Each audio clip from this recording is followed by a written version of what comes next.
What's going on, guys? JSGC here, and we are here for another Manchester City video.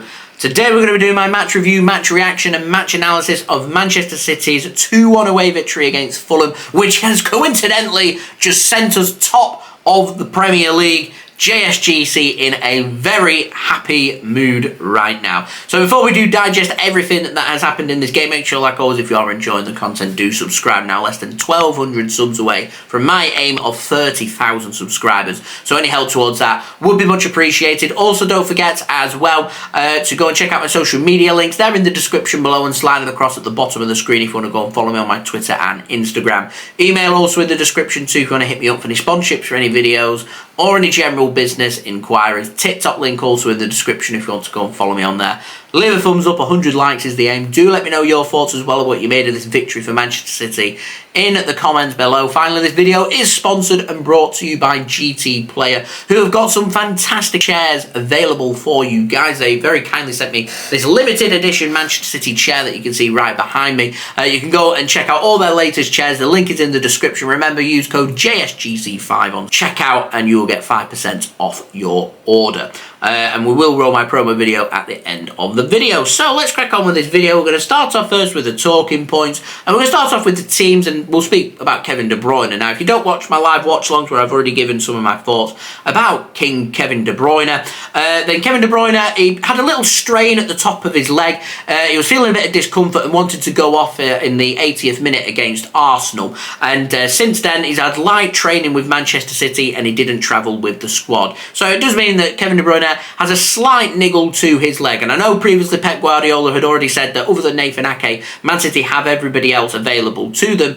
De Bruyne's training is just not 100% with Manchester City right now. So I wouldn't be surprised to see Kevin De Bruyne not start against West Ham in midweek either. We have a massive game coming up in, 10 days' time or so against Real Madrid. And so it's very important that Man City have players fit, fresh, raring to go for a massive two-leg clash in the Champions League semi-final. And I think Man City will have eyes for Nathan Ake and Kevin De Bruyne to make sure that they are in tip-top shape for that game. Now, the sooner we get them back, obviously, the better. That would be fantastic. However, is Nathan Ake going to be in a position to start after not being in the squad for this game? No. Kevin De Bruyne in the same situation. I don't see Ake or De Bruyne starting against West Ham. If they are fit and available, I would get them onto the bench, give them 10-15 minutes, see how they respond, and if you're happy with how they're responding, maybe give them starts coming at the weekend against Leeds United and give them 50-60 minutes or so. And if again continuing to respond with that, fantastic, they're ready to start for that match against Real Madrid. And if not, they're feeling more discomfort, they're obviously not going to feature for that game, because the last thing we need in this big push towards the end of the season is rushing players back like Ake, like De Bruyne. They end up doing 1 or 2 games and all of a sudden out for the rest of the season, because we have a position here. We're in the FA Cup final. We could reach the Champions League final. We want to win these big trophies. We need these big players available to us. So City need to manage this situation very carefully, and I think Man City made the good calls here with Nathan Ake and Kevin De Bruyne left at home. Cole Palmer also left at home. I presume again he's also got a niggle as well. So hopefully speedy recovery to all 3 players, and we'll have them back and firing on all cylinders ASAP. So it meant Man City instead went with the lineup of Ederson starting in goal. It looked to me very much like a back 4 with John Stones pushing further ahead if we wanted to divert into a back 3. So Kyle Walker starting in with John Stones and Ruben Dias at centre back and Akanji at left back. And it worked well against Arsenal. We nullified their attack. I felt City struggled a little bit with the press of Fulham's midfield. Fulham's midfield was much more attacking, much more positive, and pressed a lot more than what Arsenal's did, and it caused us a lot of problems. The likes of Diaz, Akanji, Rodri, normally so solid on the ball, particularly in that second half, looked like they were struggling ever so slightly. I don't know whether that's due to playing so many games and the demandingness of the Premier League and all the other games that we've had, that they're feeling a bit of the impact. I'm not sure, but it is important now over the next couple of games that we've got at home against West Ham and against Leeds, 2 teams that are fighting for their lives, 2 difficult games, that City get their squad rotation right and we're able to rotate, I would say, 2 or 3 players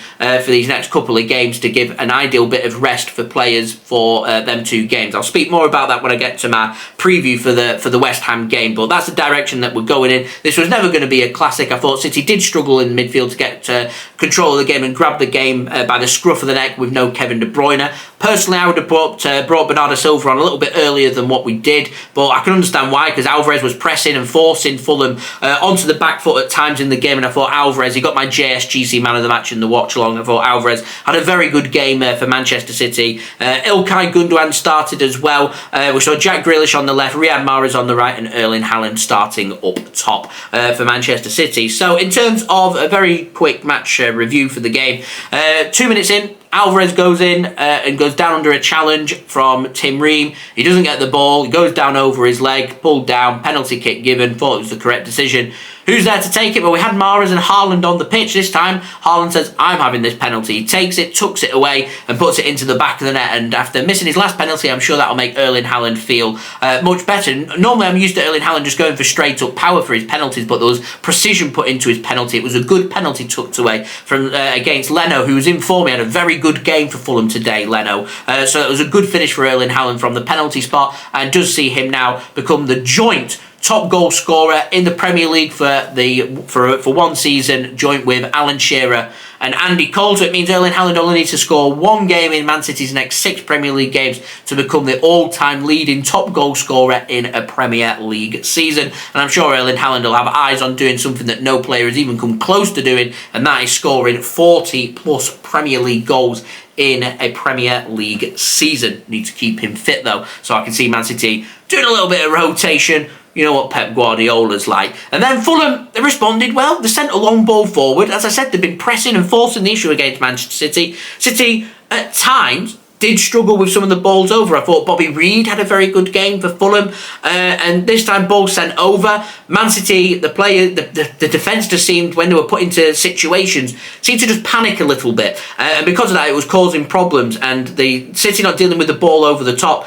meant it fell very nicely to Carlos Vinicius, who lets the ball sit up onto the half volley, sends or wrong foots Ederson, and he goes for the near post rather than the far post. It's a decent finish into the back of the net, and considering Fulham hadn't created too much, very clinical there in front of goal, and that just happened to be Fulham's only shot on target in this game. And it was a goal. Ederson's not had a save to make yet. Fulham forced the issue. They pressed us so well. This was a difficult game for Manchester City to win. We recently had a 2-leg tie against Bayern Munich. This game against Fulham, for me, was more difficult than that 2-leg tie against Bayern Munich. We played Arsenal on Wednesday.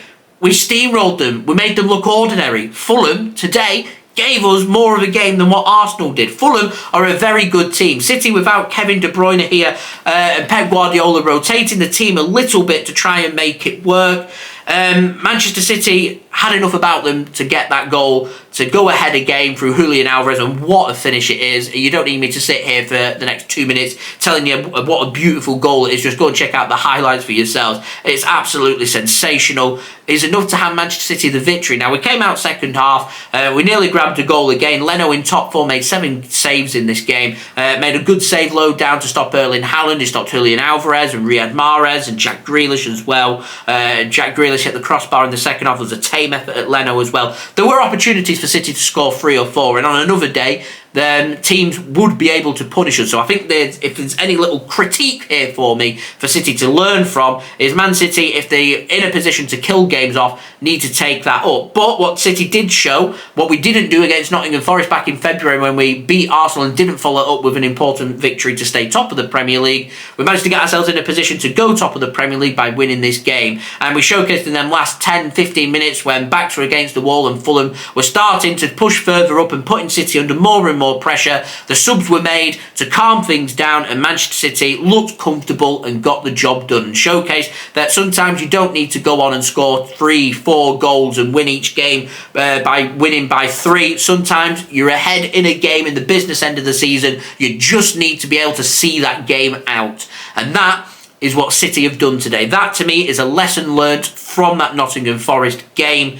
and it gives me plenty of encouragement going through to our next couple of home matches in the Premier League. I think if I want to stick my neck out here, I think if Man City win our next 2 home games in the Premier League, it'll take us on to 82 points from 34 games, 4 games to play. With Arsenal having, I think they'll have after that 2 games against Chelsea and Newcastle away. They're only going to have 3 games left. I can see Arsenal potentially dropping some more points in their next 4 games. Chelsea at home, they've got Newcastle away, Brighton at home, Nottingham Forest dogging for their lives at the bottom as well. They've got them away from home. 4 very difficult games for Arsenal. If we could just continue this winning streak, I think City can go on to win the Premier League. I think realistically here, we know Arsenal can hit 90 points, and City are 14 points with our superior goal difference away from winning the Premier League. It means we need 4 wins and 2 draws from our remaining 6 games. 5 wins and a loss should also do that for Manchester City. I think looking at that with Arsenal, with the 5 games they've got left to play, I can see Arsenal maybe picking up 12 points. So that takes us on to 87.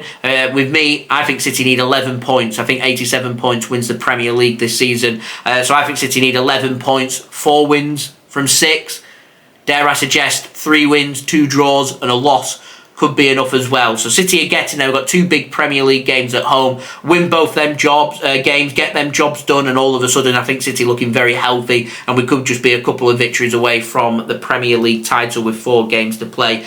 Sends us into a good position then, playing against Real Madrid, that we might be able to rotate the team a little bit with our games away against Everton, against Chelsea as well. We'll have to see. As I said, City I think will do a bit of rotation. It'll just be small rotation, 2 free changes here, 2 free changes there for our next couple of games, just to get the squad looking nice and fresh. Looking at that, I think some of the tired players out there who could do with a bit of a rest, the likes of Ruben Dias, Manuel Akanji, Rodri and Ilkay Gundogan are probably the 4 players that I'd be looking at for them, for certainly getting a bit of rotation in there. Perhaps even the likes of John Stones, Grealish and Erling Haaland. So there's 7 players there that I'd look to try and rotate over the next 2 games, and try and use a little bit of depth to try and get the job done. And that's what City have done here today. They've got the job done, and it's all about doing just that. Against West Ham, as long as we win, I'm not fussed. I don't care if we win 5-0 or 1-0 or 4-3. I don't care, as long as we get them 3 points. That's all that matters.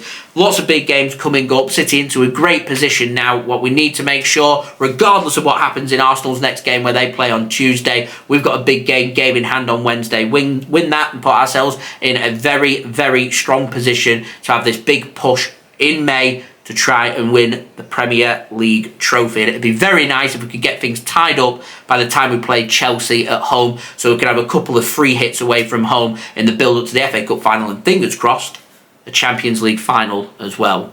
Is one eye on Madrid. I always say take things a game at a time, and that's what City need to do here. So there we go. They'd be my thoughts. Do let me know your thoughts in the comments below. Leave a thumbs up as well if you are enjoying the content. 100 likes is the aim. Subscribe if you're new around here. Press that red button, press the bell and put your push notifications on. Plenty more City and football content to come for you guys to look forward to. Also, don't forget social media links. They're in the description below and sliding across at the bottom of the screen if you want to go and follow me on my Twitter and Instagram. Email also in the description too if you want to hit me up for any sponsorships for any videos or any general business inquiries. TikTok link also in the description if you want to go and follow me on there. And finally, I want to say a big thank you to GT Player for sponsoring today's video.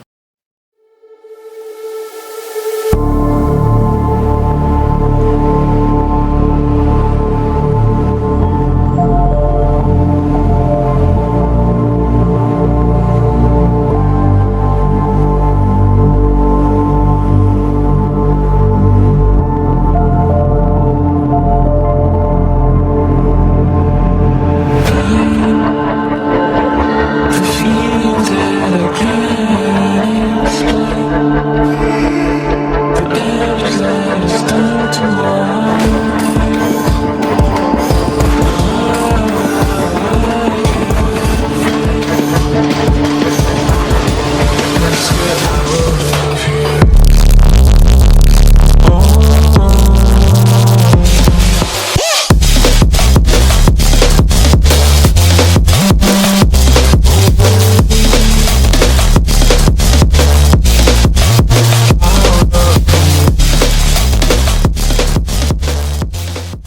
see you all again tomorrow for the next Manchester City video. We'll be back with a transfer update for you guys to look forward to. I'm also going to be live tonight on the Mancunian Way channel with Martin, going to be speaking more about this Fulham game and more about the ticket fiasco that's been going on over the last couple of days, including another rising price for season ticket holders, and also the ticket fiasco that happened in the home game against Real Madrid, giving my thoughts on that. So go and check out the Mancunian Way, subscribe over there, and we'll be live around 9 PM tonight for you guys to look forward to. That is BST. And I'll see you all again real soon. So I've been JSGC. Thank you everyone for watching. I hope everyone is safe and well. Peace.